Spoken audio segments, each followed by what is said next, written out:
नमस्कार दोस्तों।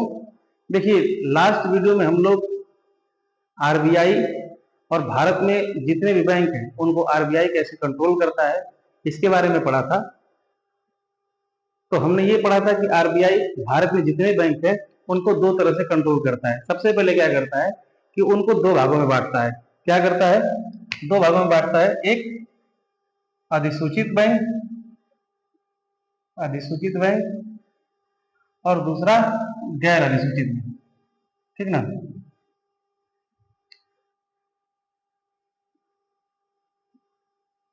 अब हमने पढ़ा था कि अधिसूचित में दो तरह के बैंक होते हैं।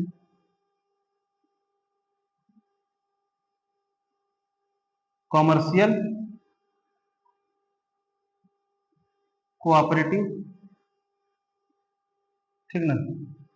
मेनली हम लोगों ने कॉमर्शियल के बारे में देखा था कि ये कॉमर्शियल बैंक जो होते हैं वो चार तरह के होते हैं। पब्लिक सेक्टर के बैंक, प्राइवेट सेक्टर के बैंक, फॉरेन बैंक और आरआरबी। ठीक ना? इसके अलावा हम लोगों ने पढ़ा था दो और बैंकों के बारे में। वो कौन से बैंक थे? स्मॉल फाइनेंशियल बैंक और पेमेंट बैंक।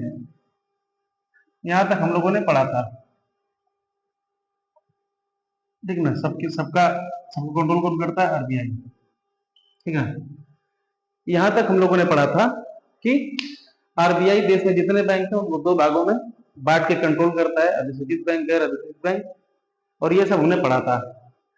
अब हम लोग ये बैंक काम कैसे करते हैं, इन बैंकों का फंक्शन क्या है, ठीक ना, और ये लोगों पर सीधे सीधे प्रभाव कैसे डालते हैं उसके बारे में हम लोग देखेंगे। तो इसको इरेज करते हैं।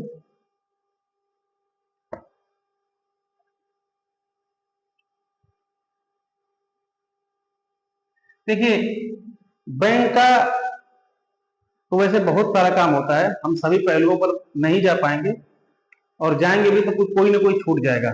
लेकिन जो मुख्य मुख्य चार पांच काम होते हैं बैंक के, उसके बारे में हम लोग डिस्कशन कर लेते हैं। और क्वेश्चंस जो आएंगे वो इन्हीं में से आएंगे, इसके बाहर नहीं आएंगे। जैसे बैंक के चार पांच महत्वपूर्ण काम होते हैं। जैसे पहला काम क्या होता है? जमा स्वीकार करता है। जमा स्वीकार करता है। जमा स्वीकार करता है का मतलब कि जो बैंक में पैसा डालते हैं, जो बैंक में पैसा जमा करता है अपने खाता में, ठीक ना, उसके बारे में बात कर रहा है। ये जमा यानी डिपॉजिट, हम जो डिपॉजिट करते हैं उसके बारे में बता रहा है कि बैंक का जो सबसे पहला काम क्या है, वो डिपॉजिट यानी जमा स्वीकार करता है। दूसरा काम क्या है? ऋण प्रदान करता है। ऋण प्रदान करता है। ऋण मतलब लोन देता है। ठीक ना? लोन देता है। तीसरा, क्रेडिट कार्ड और डेबिट कार्ड इशू करता है। और डेबिट कार्ड इशू करता है।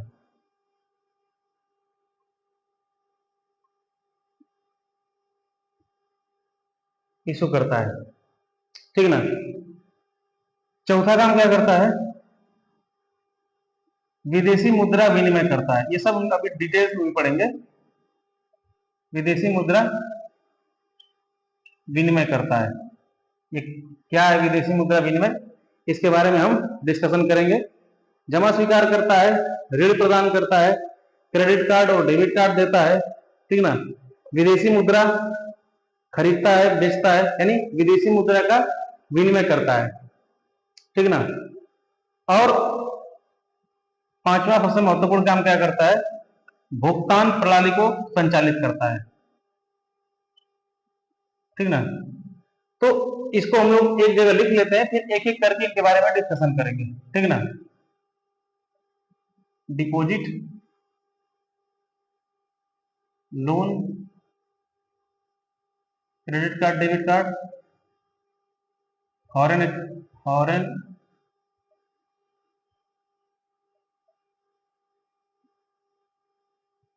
फॉरेन जो है विदेशी मुद्रा विनिमय करता है। उसके बाद पेमेंट। ठीक ना? ये पांच महत्वपूर्ण काम इसके हैं बैंक के। अब बारी बारी से हम लोग डिपॉजिट कैसे करता है, लोन कैसे देता है, क्रेडिट कार्ड और डेबिट कार्ड कैसे देता है, और फॉरेन जो मुद्रा है उसको कैसे खरीदता बेचता है या कैसे विनिमय करता है, और बैंक भुगतान की कौन कौन से प्रणाली हमें मुहैया करवाता है। तो हम एक एक करके देखते हैं। देखिए, बैंक में हम पैसा ना तीन तरह से जमा करते हैं। कैसे कैसे जमा करते हैं? एक सेविंग अकाउंट में जमा करते हैं, एक करेंट अकाउंट में जमा करते हैं, और तीसरा फिक्स डिपॉजिट करते हैं। यानी बैंक अपने कस्टमर से तीन तरह से पैसा जमा करवाता है। एक सेविंग अकाउंट के थ्रू जमा करवाता है, एक करेंट अकाउंट के थ्रू जमा करवाता है, और एक फिक्स डिपॉजिट के अंतर्गत जमा करवाता है। तो सबसे पहले हम जानेंगे कि सेविंग अकाउंट, करेंट अकाउंट और फिक्स डिपॉजिट होता क्या है, इनमें क्या अंतर है। देखिए, सेविंग अकाउंट क्या होता है? ये व्यक्तिगत क्रियाकलापों को करने के लिए खाता खोला जाता है, व्यक्तिगत क्रियाकलापों के लिए, ठीक ना। मतलब मान लीजिए कि कोई आम नागरिक है, वो अपने रोजमर्रा के कोई क्रियाकलाप करना चाहता है, तो उसके लिए वो सेविंग अकाउंट खोलता है। करेंट अकाउंट व्यावसायिक क्रियाकलापों के लिए खोलते हैं, ठीक ना। और फिक्स डिपॉजिट क्या होता है कि जब हम हर काम करके जो हमारे पास पैसा बचता है, जो हम फ्यूचर के लिए उसको सिक्योर करना चाहते हैं या रखना चाहते हैं, तो हम अपना पैसा फिक्स डिपॉजिट में जमा करते हैं। फिक्स डिपॉजिट में पैसा कौन सा जमा करते हैं? जो हम फ्यूचर यूज के लिए करना चाहते हैं। तो ये तो तीन बेसिक अंतर हो गए कि सेविंग अकाउंट व्यक्तिगत क्रियाकलापों के लिए, करेंट अकाउंट व्यवसायिक क्रियाकलापों के लिए, फिक्स डिपॉजिट हमारे फ्यूचर यूज के लिए जमा किया जाता है। दूसरा अंतर इसमें क्या होगा कि देखिए, जो सेविंग अकाउंट होता है ना, इसमें आपको लिमिटेड ट्रांजेक्शन का एक्सेस मिलता है। यही सबसे महत्वपूर्ण डिफरेंस है सेविंग अकाउंट और करेंट अकाउंट में। जो सबसे महत्वपूर्ण डिफरेंस है, अब हम लोग पढ़ने जा रहे हैं। सेविंग अकाउंट आपको लिमिटेड ट्रांजेक्शन देता है। अगर आपके पास सेविंग अकाउंट है तो आप दिन में या महीने में एक लिमिटेड, जैसे फिलहाल जो लिमिट है कि आप एक दिन में मैक्सिमम 6 ट्रांजेक्शन कर सकते हैं, ठीक ना। और करेंट अकाउंट जो होता है वो आपको अनलिमिटेड ट्रांजेक्शन का एक्सेस देता है। अनलिमिटेड ट्रांजेक्शन, देखिए, अब मान लीजिए कोई व्यक्ति है, उसको अपने खाते से व्यापारिक क्रियाकलाप करना है, तो जरूरी नहीं है कि वो दिन में एक ही कस्टमर को डील करता हो।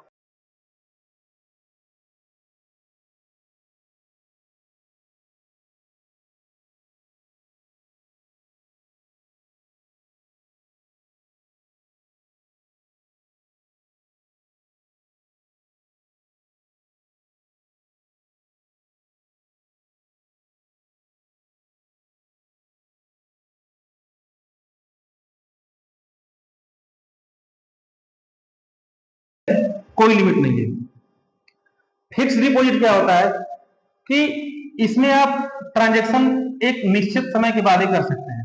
मान लीजिए कि आप पैसा जमा किए हैं, ठीक ना, और पैसा जमा किए हैं एक साल के लिए, ठीक ना। तो आप एक साल से पहले पहले इसमें कोई ट्रांजेक्शन नहीं कर सकते। आप एक बार बैंक को पैसा दे दिए, उसके बाद आप उससे एक साल बाद ही लेने जाएंगे। यानी ये आपको लिमिटेड ट्रांजेक्शन देता है, ये आपको अनलिमिटेड ट्रांजेक्शन देता है, और ये आपको ट्रांजेक्शन का एक्सेस नहीं देता है। एक निश्चित समय के बाद ही आप इसमें ट्रांजेक्शन कर सकते हैं। अब देखिए, सेविंग अकाउंट खुलवाने का क्या प्रोसेस है, करेंट अकाउंट खुलवाने का क्या प्रोसेस है, और फिक्स डिपॉजिट खुलवाने का क्या प्रोसेस है। मान लीजिए अगर आपको सेविंग अकाउंट खुलवाना है, तो आप बैंक में जाएंगे, कहेंगे कि सेविंग अकाउंट खोलना है। तो जो पब्लिक सेक्टर के बैंक रहते हैं वो कहते हैं 500 या 1000 रुपए मिनिमम बैलेंस आपको रखना पड़ेगा। कुछ बैंक 500 कहते हैं, कुछ बैंक 1000 रुपए कहते हैं कि आपको इतना मिनिमम बैलेंस रखना पड़ेगा। ये पब्लिक सेक्टर के बैंक कहते हैं, ठीक ना। प्राइवेट सेक्टर के बैंक क्या कहते हैं कि अगर आपको सेविंग अकाउंट खोलना है तो आपको 10,000 या 12,000 रुपए मिनिमम बैलेंस रखना होगा। अब ये जो अक्सर आप सुनते होंगे बैंक में कि आपका जो मिनिमम मेंटेनेंस बैलेंस है वो 500 रुपए रहना चाहिए।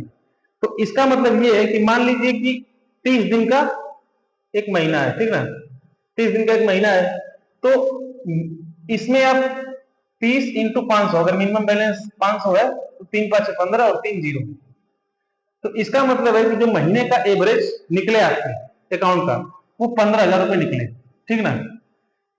तो इसका मतलब क्या हुआ कि अगर आप अपने खाते में एक दिन 15,000 रुपए रख देते हैं तो आपका ये मिनिमम जो मेंटेनेंस बैलेंस है उसको वैलिड माना जाएगा कि भाई आपने एक दिन 15,000 रुपए रखे तो उसके बाद आप 29 दिन 0 रुपया रखिए तो आपका कोई चार्ज नहीं कटेगा। लेकिन अगर ये 15,000 से 1 रुपया भी कम होगा, 14,999 हो गया, अगर 30 दिन का जो मिनिमम मेंटेनेंस बैलेंस है तो उससे आपका मेंटेनेंस चार्ज कुछ कट जाता है, 40 रुपए 42 रुपए जो भी कटता है, 100 रुपए कोई कोई, मतलब अलग अलग बैंक अलग अलग चार्ज काटते हैं। तो ये मिनिमम बैलेंस होता है। करेंट अकाउंट आप खोलने जाएंगे तो जो पब्लिक सेक्टर के बैंक है वो कम से कम आपसे 5,000 रुपए मिनिमम बैलेंस रखने को बोलते हैं। भैया अगर आपको करेंट अकाउंट खोलना है तो आप 5,000 रुपए कम से कम मिनिमम मेंटेनेंस बैलेंस दो, ठीक ना। फिक्स डिपॉजिट का भी कुछ यही सीन होता है। फिक्स डिपॉजिट अलग अलग बैंक अलग अलग लिमिट होता है, लेकिन 5 से 10,000 रुपए कम से कम आपसे फिक्स डिपॉजिट लिया जाता है।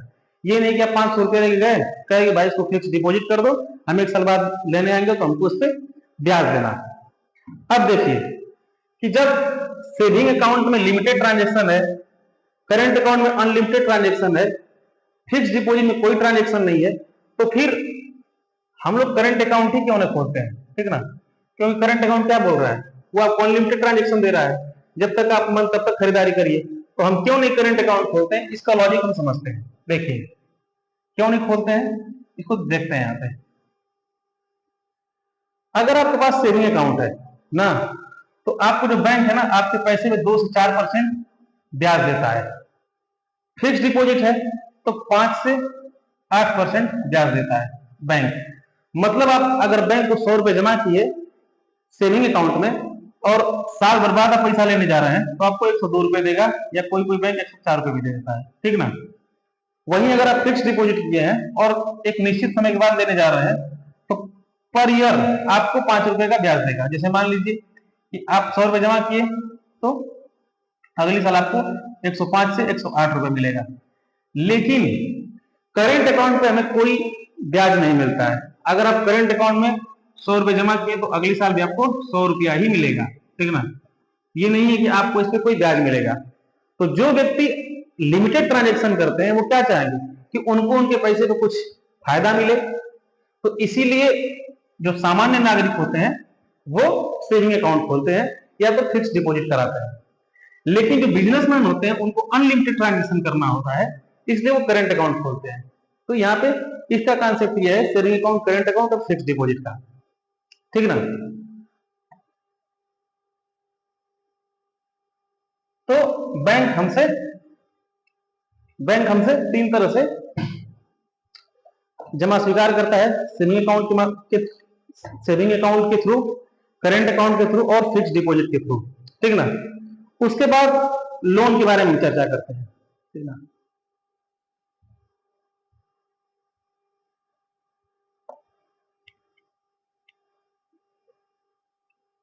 लोन कि बैंक लोन कैसे देता है।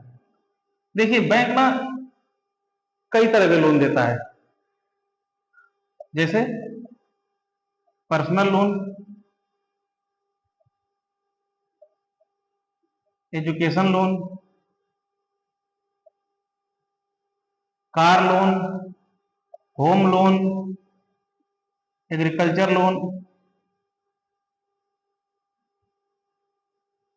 उसके बाद प्रायोरिटी सेक्टर लैंडिंग वाला लोन, ये कई तरह के लोन देता है। तो हम एक छोटा सा चीज समझते हैं क्या कि बैंक को जो सबसे ज्यादा फायदा होता है वो पर्सनल लोन से होता है। इससे सबसे ज्यादा फायदा होता है, क्यों होता है बताते हैं। और जो सबसे कम फायदा होता है बैंक को वो इन लोन से होता है, एग्रीकल्चर और प्रायोरिटी सेक्टर लैंडिंग से, ठीक है। अब कैसे, अगर आप बैंक में जाते हैं और कहते हैं कि मुझे पर्सनल लोन चाहिए तो बैंक आपसे ये नहीं पूछेगा कि आप किस लिए पैसा मांग रहे हैं, इस पैसे का आप कुछ भी कर सकते हैं, ठीक ना। आप पर्सनल लोन के लिए लिए हैं, पर्सनल खर्चे के लिए लिए हैं, तो आप इस लोन का यूज अपने हिसाब से कहीं भी कर सकते हैं, ठीक ना। लेकिन अगर आप बैंक से कहें कि भाई मुझे एजुकेशन लोन चाहिए तो आप उस पैसे का इस्तेमाल कहीं भी नहीं कर सकते, आप उसको एजुकेशन में ही खर्च करेंगे, ठीक ना। बैंक इस लोन पे ना 12 से 20 कभी कभी 25% तक ब्याज ले लेता है, इस पे 10 से 12%, ठीक ना।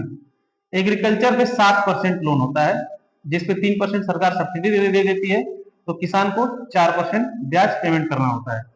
अब देखिए यहाँ पे अगर बैंक किसी को 100 रुपए दिया तो उसको 100 रुपए पे 112 या 120 रुपए मिले।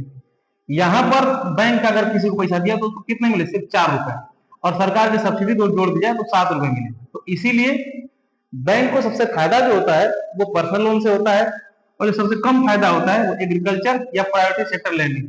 हम पीछे बताए थे कि प्रायोरिटी सेक्टर लैंडिंग प्राथमिक क्षेत्रों को कहते हैं, छोटे छोटे उद्योगों को, मध्यम वर्गीय उद्योगों को, आमतौर पर एमएसएमई भी इसको कह सकते हैं, micro small and medium enterprises. ठीक है ना।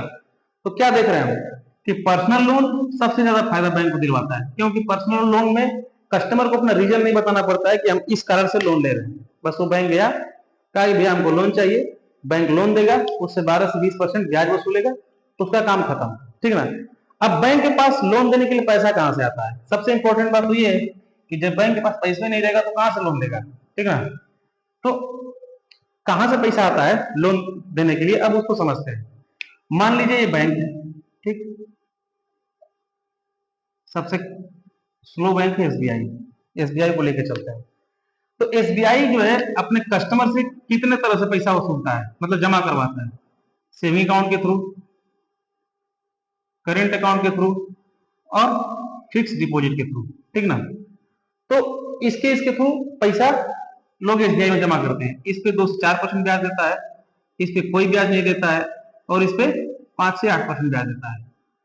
अब मान लीजिए कि बैंक जो ना कस्टमर से 100 रुपया लिया, ठीक ना, और किसी एक्स वाई जेड आदमी को पर्सनल लोन दे दिया। ठीक ना, पर्सनल लोन दे दिया, कितने पे दे दिया, 12 से 20%। तो बैंक इससे 100 रुपए के बदले कितना रुपए लेगा, या तो 112 रुपए लेगा या तो 120 रुपए लेगा। ठीक ना। लेकिन इसको देगा कितना, अगर सेविंग अकाउंट के थ्रू पैसा लिया है तो 102 रुपए 104 रुपए दे देगा, करेंट अकाउंट के थ्रू लिया है तो सिर्फ जितना लिया उतना ही देगा, और फिक्स डिपॉजिट के थ्रू लिया है तो 105 से 108 रुपए देगा। तो अब आप देख सकते हैं कि बैंक क्या करता है, बैंक पैसा छापता नहीं है, बैंक एक कस्टमर से पैसा उठाता है और दूसरे कस्टमर को पैसा दे देता है। ठीक ना। और जो बीच में दलाली वाला काम करता है, जिसको दलाली कहते हैं, वो दलाली का ये फायदा कमाता है। ठीक ना। या बीच में यही इसका बेनिफिट होता है, ये एक को पैसा लिया दूसरे को दिया। ठीक ना। और यही जो ये चक्र चलता है उससे बैंक को फायदा होता है। ठीक ना। तो समझ सकते हैं कि बैंक लोन कैसे देता है, एक कस्टमर से पैसा लेता है, दूसरे कस्टमर को देता है, एक कस्टमर को कम ब्याज देता है और दूसरे से ज्यादा लेता है, बाकी जो बचा वो बैंक का प्रॉफिट हो गया। ठीक ना। उसके बाद हम देखते हैं कि बैंक जो है क्रेडिट कार्ड और डेबिट कार्ड इशू करता है। ठीक ना। बैंक का जो तीसरा महत्वपूर्ण काम क्या है, देखिए 2 हो गया ऊपर का। अब बैंक क्या करता है, क्रेडिट कार्ड और डेबिट कार्ड इशू करता है। ठीक ना। एक बार देख ले वीडियो से बैक में।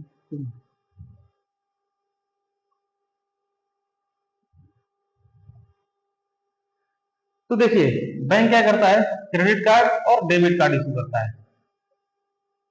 क्रेडिट कार्ड क्या होता है और डेबिट कार्ड क्या होता है, देखिए क्रेडिट कार्ड जो होता है ना, जो हम बैंक में ट्रांजेक्शन करते हैं।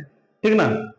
तो जब हम बैंक में ट्रांजेक्शन करते हैं तो हमारा एक व्यवहार बनता है बैंक के साथ, या हमारे औकात के बारे में बैंक को पता चलता है। तो जब बैंक हमारे औकात के बारे में जान जाता है तो अगर उसको लगता है कि कस्टमर ठीक है ना, तो वो क्या करता है कि अपने कस्टमर को एक क्रेडिट कार्ड प्रदान करता है, सीसी क्रेडिट कार्ड प्रदान करता है। जैसे मान लीजिए किसी कस्टमर के अकाउंट में पर मंथ 1 लाख रुपए ट्रांसफर हो रहा है। ठीक ना। अब बैंक बार बार देख रहा है कि इसके खाते में हर महीने 1 लाख रुपए आ रहा है ना, तो बैंक क्या कहेगा कि भाई देखो मेरी तरफ से ना तुम 5 लाख खर्च करने का लिमिट ले लो। ठीक ना। मतलब 5 लाख रुपए खर्च करो और बाद में मुझे पैसा दे देना। अब बैंक 5 लाख को चुकाने का कितना दिन देता है, 40 दिन देता है। ठीक ना। तो क्रेडिट कार्ड क्या होता है कि बैंक हमारा औकात देख के क्रेडिट कार्ड इशू करता है, एक कार्ड इशू करता है जिससे हम अपने अकाउंट में उपलब्ध पैसे से ज्यादा पैसा खर्चा करते हैं, उसको एक क्रेडिट कार्ड कहते हैं। डेबिट कार्ड क्या होता है कि अगर हमारे बैंक में 1000 रुपए हैं, ठीक ना, तो हम 1000 रुपए ही अपने कार्ड से निकाल सकते हैं। उससे ज्यादा अगर हम निकालेंगे तो बोल देगा इनसफिशियंट बैलेंस। ठीक ना। Credit card, debit card. तो क्रेडिट कार्ड क्या हो गया कि बैंक हमारा हैसियत या हमारा औकात देख के जो लिमिट देता है, क्रेडिट पॉइंट देता है जो, तो वो है।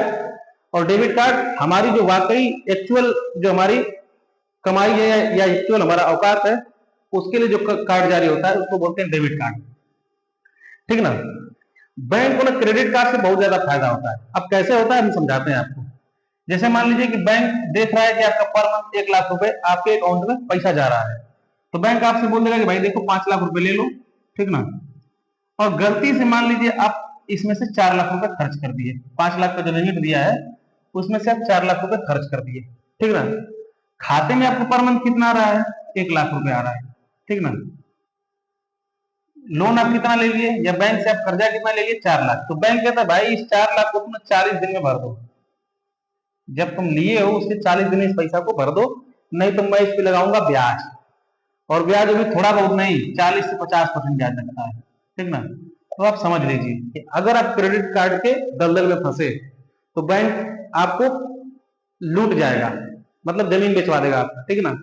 तो इसीलिए अगर आपका 1 लाख रुपए कमाई है तो 25-50 हजार से ज्यादा पैसा मत लीजिए, क्योंकि 1 लाख रुपए आएगा तो सब क्रेडिट कार्ड में थोड़ी डाल देंगे, कुछ पैसा अपने खर्चे के लिए भी रखेंगे। तो जितना आपका कमाई है उससे आधा अगर आप लेंगे तब तो क्रेडिट कार्ड आपके लिए ठीक है, लेकिन जितना आपका कमाई है उससे ज्यादा आप ले लिए तो क्रेडिट कार्ड आपके लिए खतरनाक साबित हो सकता है, ठीक ना। तो बेसिकली यही अंतर है, ये दोनों एक प्लास्टिक कार्ड होते हैं, क्रेडिट कार्ड भी और डेबिट कार्ड भी आप लोग जानते ही हैं, यूज करते हैं। दोनों प्लास्टिक के कार्ड होते हैं। डेबिट कार्ड में एक लिमिट होता है और क्रेडिट कार्ड में भी एक लिमिट होता है, लेकिन हमारी हैसियत से ज्यादा लिमिट होता है।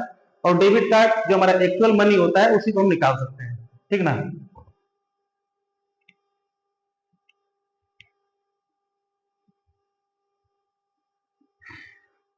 तो क्रेडिट कार्ड डेबिट कार्ड हो गया। अब मुद्रा विनिमय कैसे करता है, विदेशी मुद्रा विनिमय, विदेशी मुद्रा विनिमय, ठीक ना। देखिए बैंक क्या करता है ना कि विदेशी मुद्रा को खरीदता है और बेचता है। जैसे आप जानते हैं कि भारत में बहुत सारे विदेशी बैंक हैं, जैसे आरबीएल है, royal bank of London, HSBC है, ये चाइना का बैंक है, लंदन का बैंक है, ये सिटी बैंक है, ठीक ना। फिर स्टैंडर्ड चार्टर्ड बैंक है। तो जैसे विदेशी बैंक भारत में आके अपना ब्रांच खोलते हैं या अपनी बैंकिंग गतिविधियों को करते हैं, वैसे ही भारत के कुछ बैंक जो है ना, जैसे एसबीआई है या एचडीएफसी है, ये विदेशों में भी अपना ब्रांच खोल के बैंकिंग गतिविधियों को करते हैं, ठीक ना। तो अब मान लीजिए कि कोई भारत का आदमी है, ठीक ना, वो 100 रुपया एसबीआई को देता है और कहता है भाई देखो मैं लंदन जा रहा हूं, और जो इस टाइम इंग्लैंड के डॉलर का वैल्यू है रुपया के मुकाबले, उतना पैसा तुम मुझे लंदन में मैं तुम्हारे बैंक से जाके उतार सकता हूं। तो बोलता है एसबीआई ठीक है भाई, तुम मेरे यहाँ 100 रुपया डाल दो और लगभग ₹1.5 जाके $1.5 जाके वहां पे उतारना, ठीक है ना। तो बैंक क्या किया, रुपया को खरीद लिया कस्टमर से और डॉलर को जाके वहीं बेच दिया। तो बैंक यही, इसी को हम कहते हैं कि विदेशी मुद्रा विनिमय, यानी एक मुद्रा खरीदा और दूसरा मुद्रा बेच दिया, ठीक ना। तो बैंक ये भी काम करता है। उसके बाद जो सबसे सबसे सबसे ज्यादा महत्वपूर्ण होता है बैंक में, जिसके लिए आम पब्लिक जानती है, वो दो ही चीज के लिए जानती है, एक डिपॉजिट के लिए, एक पेमेंट के लिए, यानी एक पैसा जमा करने के लिए और एक पैसा उतारने के लिए, ठीक ना। तो देखिए बैंक पांचवा सबसे महत्वपूर्ण काम क्या करता है, पेमेंट, ठीक ना। तो पेमेंट के तो वो क्रेडिट कार्ड और डेबिट कार्ड में माध्यम है ना, लेकिन पेमेंट के कुछ ऑनलाइन माध्यम के बारे में हम यहाँ डिस्कशन करेंगे, ठीक ना। पेमेंट आप क्रेडिट कार्ड से भी कर सकते हैं, डेबिट कार्ड से भी कर सकते हैं, तो इनको भी आप पेमेंट के अंतर्गत लेके चलेंगे। लेकिन कुछ ऑनलाइन माध्यम ऐसे हैं जिनके बारे में हमको यहाँ जानना चाहिए, जो बहुत ज्यादा इंपॉर्टेंट है। देखिए तो भारत में ना पेमेंट को रेगुलेट करने के लिए दो काम करते हैं, एक आरबीआई और एक एनपीसीआई, ठीक ना। आरबीआई का मतलब रिजर्व बैंक ऑफ इंडिया और एनपीसीआई का मतलब national payment corporation of India, ठीक ना। तो आरबीआई जो ऑनलाइन ट्रांजैक्शन के लिए दो प्लेटफॉर्म देता है, एक आरटीजीएस और एक नेफ्ट। और एनपीसीआई जो है ना, ये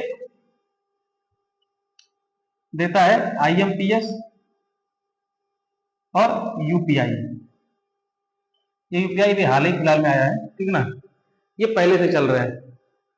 तो ये आरटीजीएस क्या होता है, नेफ्ट क्या होता है, एमपीएस क्या होता है, इस पर हम चर्चा करते हैं। तो देखिए, ऑनलाइन प्लेटफॉर्म आरबीआई के जो द्वारा दिया जाता है वो क्या दिया जाता है, आरटीजीएस। आरटीजीएस का फुल फॉर्म होता है रियल टाइम ग्रॉस सेटलमेंट, ठीक ना। नेफ्ट का national electronic fund transfer, fund transfer. और आईएमपीएस का इमीडिएट पेमेंट सर्विस और यूनिफाइड पेमेंट इंटरफेस, इसका होता है यूनिफाइड पेमेंट इंटरफेस। अब ये काम क्या क्या करते हैं उसको हम लोग देखते हैं। देखिए, जो आरटीजीएस होता है ना, ये लार्ज वैल्यू ट्रांजेक्शन के लिए होता है। जैसे मान लीजिए कोई कंपनी है, तो कंपनी को 2000 करोड़ रुपए का ट्रांजेक्शन करना है, 500 करोड़ रुपए का ट्रांजेक्शन करना है, तो फोन पे नहीं करेगा कि लो भाई 500 करोड़ तुमको फोन पे कर देते हैं, ठीक ना। वो क्या करेगा, वो आरटीजीएस करेगा, रियल टाइम ग्रॉस सेटलमेंट करेगा। यानी इसकी जो लिमिट होती है ना, वो लगभग 2000 करोड़ होती है, ठीक ना, कि आप 2000 करोड़ तक का ट्रांजेक्शन जो है आप आराम से कर सकते हैं इससे, ठीक ना। अब मान लीजिए कि जियो कंपनी है, उसको अपना सर्विस जो है इंग्लैंड में देना है या अमेरिका में देना है। स्टेट बैंक यहां भी है, स्टेट बैंक वहां भी है, एचडीएफसी यहां भी है, एचडीएफसी वहां भी है। तो जियो क्या करेगा कि यहाँ के स्टेट बैंक में 2000 करोड़ रुपया डाल देगा, ठीक ना, और वहां 2000 करोड़ रुपए के बराबर वैल्यू का डॉलर बैंक से ले लेगा। तो जो आरटीजीएस है ये क्या करता है, ये लार्ज वैल्यू ट्रांजेक्शन के लिए होता है, जिसको लार्ज ट्रांजेक्शन करना है, लार्ज वैल्यू ट्रांजेक्शन मतलब 500 करोड़, 1000 करोड़, इस तरह से, ठीक ना। तो ये जो व्यापारिक गतिविधियां होती हैं, जो कारपोरेट सेक्टर एक दूसरे, जैसे टीसीएस का ब्रांच है, कहां कहां बहुत जगह ब्रांच है, जैसे इंफोसिस है, तो ये सब जो बड़ी बड़ी कंपनियां हैं, ये पैसे का लेन देन किसके थ्रू करते हैं, ये आरटीजीएस के थ्रू करते हैं। ये नहीं कि भाई लाओ हम तुमको आईएमपीएस कर देते हैं, तो इंफोसिस का जियो से लाओ वो फोन पे कर देते हैं 5 लाख रुपए, ऐसा नहीं होता है। ये आरटीजीएस करते हैं, क्योंकि ये लार्ज वैल्यू ट्रांजेक्शन है और सिक्योर ट्रांजेक्शन, इसको रेगुलेट कौन करता है, आरबीआई रेगुलेट करता है। तो आरटीजीएस क्यों है, ये कॉमर्शियल पर्पज के लिए। अब नेफ्ट क्या है, देखिए, आपका जो स्कॉलरशिप आता है, पेंशन आता है, जो छोटे छोटे राशि सरकार आपको भेजती है, वो आपको नेफ्ट के थ्रू भेजती है, नेशनल इलेक्ट्रॉनिक फंड ट्रांसफर। तो नेफ्ट के थ्रू मैक्सिमम कितना ट्रांजेक्शन किया जाता है, 10 लाख रुपए का, ठीक ना। मतलब सरकार कोई भी अपना जो ट्रांजेक्शन होता है वो अगर नेफ्ट के थ्रू करती है, तो वो मैक्सिमम कितना कर सकती है, 10 लाख रुपए। या हम ही किसी को पैसा नेफ्ट करते हैं, ये आम पब्लिक के लिए है, ये कॉमर्शियल पर्पज के लिए है, और ये डेली यूज या मान लीजिए जनरल पर्पज के लिए है, जनरल पर्पज के लिए। तो नेफ्ट के थ्रू मैक्सिमम कितना पैसा दे सकते हैं, भेज सकते हैं, 10 लाख रुपए, ठीक ना। उसके बाद लेकिन नेफ्ट के साथ दिक्कत क्या होता है कि नेफ्ट के थ्रू अगर आप किसी को पैसा ट्रांसफर करते हैं, तो वो इंस्टेंट उनके अकाउंट में नहीं जाता है। जैसे यूपीआई से हम ट्रांजेक्शन करते हैं, तो क्या हुआ, एक्स अकाउंट में पैसा कटा, वाई अकाउंट में तुरंत चला गया, ऐसे होता है। मतलब यहां से तुरंत पैसा कटता है और यहां तुरंत चला जाता है। नेफ्ट के साथ ऐसा नहीं है। अगर आप नेफ्ट से पैसा ट्रांसफर करेंगे, तो 1 वर्किंग डे लगता है आपको पैसा भेजने में, कभी कभी ज्यादा भी लग सकता है, लेकिन सामान्यतः 1 वर्किंग डे लगता है। अब आप मान लीजिए कि सैटरडे को पैसा भेज दिए, संडे को बैंक बंद है, तो आपको 2 डे लग जाएगा। तो वर्किंग डे का मतलब कि ऐसा दिन जिस दिन कार्य होता हो बैंक में, तो 1 वर्किंग डे लगेगा। नेफ्ट क्या करता है कि वो जनरल पर्पज के लिए है और छोटे छोटे ट्रांजेक्शन करता है, और ये सिक्योर है, ठीक ना। क्योंकि अगर आप नेफ्ट के थ्रू पैसा भेजेंगे ना, तो जो जो नाम और पता सब लिखे हैं, अगर वो मैच नहीं करेगा तो पैसा नहीं जाएगा। आईएमपीएस क्या होता है, ये इमीडिएट पेमेंट सर्विस है, और इसकी जो लिमिट है कितना है, 5 लाख है, ठीक ना। आईएमपीएस क्या है, ये इमीडिएट पेमेंट सर्विस है। तो आप नेट बैंकिंग खोलेंगे, आईएमपीएस पर क्लिक करेंगे, और किसी को भी एक बार में 5 लाख रुपए का ट्रांजेक्शन आप कर सकते हैं, ठीक ना। आईएमपीएस के साथ बढ़िया बात क्या है कि आपके अकाउंट से पैसा तुरंत कटा, उनके अकाउंट में तुरंत, यानी इमीडिएट पैसा चला जाएगा। इसको कंट्रोल कौन करता है? NPCI, national payment corporation of India, ठीक है ना। और एनपीसीआई का ही एक दूसरा है क्या? UPI, unified payment interface. UPI क्या किया है, जैसे फोन पे है, पेटीएम है, तो इनमें जो इंटरफेस काम करता है वो यूपीआई ही होता है। यूपीआई से आप मैक्सिमम 6 ट्रांजेक्शन एक दिन में कर सकते हैं और 1 लाख रुपए अधिकतम भेज सकते हैं। इससे आपको ज्यादा भेजना है, मान लीजिए अगर आपको 1 लाख रुपए से ज्यादा भेजना है तो आप आईएमपीएस का यूज करेंगे, और मान लीजिए कि अगर आपको 5 लाख से भी ज्यादा भेजना है तो फिर आप नेफ्ट के थ्रू ही भेज पाएंगे, ठीक है ना। तो ये कुछ पेमेंट सर्विसेज हैं जो बैंक हमें प्रोवाइड करवाता है। रेगुलेट कौन करता है या कंट्रोल कौन करता है? आरटीजीएस और नेफ्ट को रेगुलेट करता है, कंट्रोल करता है आरबीआई, और आईएमपीएस को और यूपीआई को कंट्रोल कौन करता है? एनपीसीआई, ठीक है ना। तो हम लोग बैंकिंग के कुछ फंक्शंस देखे, बैंक काम कौन कौन से करते हैं ये देखे। उसके बाद अगले वीडियो में हम लोग डेवलपमेंट बैंक के बारे में पढ़ेंगे और नॉन बैंकिंग फाइनेंशियल इंस्टीट्यूशंस के बारे में पढ़ेंगे, ठीक है ना। नमस्कार।